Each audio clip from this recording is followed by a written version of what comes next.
আল্লামা মামুনুল হক দামাত বারাকাতুহুম আমার উপর আস্থা রেখেছেন। আমার উপর আস্থা রেখে তিনি আমাকে এই দায়িত্ব পালন করার সুযোগ দিয়েছেন।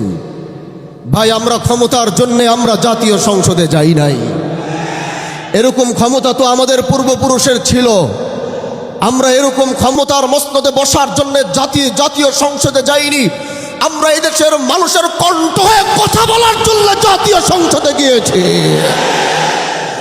এজন্য যতদিন আমাদের কথাগুলো যতদিন রায় না হবে, আমাদের দাবিগুলো যতদিন পূরণ করা না হবে, আমাদের আন্দোলন চলতে থাকবে।